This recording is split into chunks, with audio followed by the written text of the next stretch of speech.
In the meantime, the Jamaica Teachers Association is raising concern that some school principals are demanding that their teachers do their online teaching at school, even if they can do it from home. But Ministry of Education says such a requirement goes against the Disaster Risk Management Act protocols. Giovanni Dennis picks up that story. In a little over 2 days, the majority of schools island-wide will start the new school year in an unprecedented era. COVID-19 prevention protocols have forced the government to move teaching online.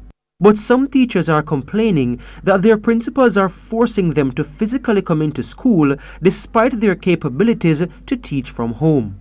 Jasford Gabriel is president of the Jamaica Teachers Association. The matter of teachers without any connectivity issue being required to conduct their regular teaching duties from the physical school plant is of major concern to the JTA.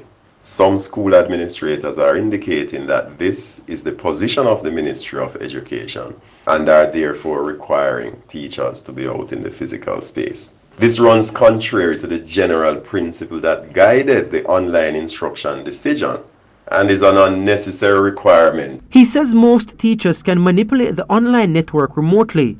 It's an issue the JTA wants the Ministry of Education to definitively state its position on.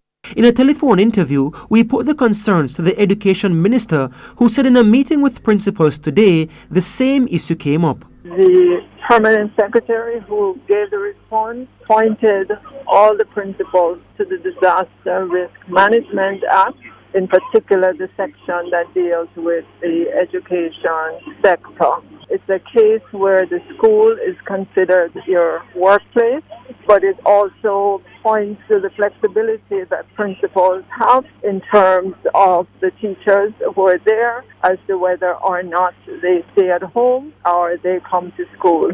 So as the Minister of Education, you are in support of teachers who, once they have the facilities at home to do their teaching at home, that they should be allowed to so do? Yes, we are in support of that, but again, the principals at the school level would be the one to know, depending on the duties of the teachers, whether or not that is going to be the case. But we are in full support of teachers working from home in terms of being able to deliver the teaching and learning experience to the students. The Education Minister says only in extenuating circumstances, like instances where teachers are unable to work remotely, should they be mandated to physically go into schools. Giovanni Dennis, TVJ News.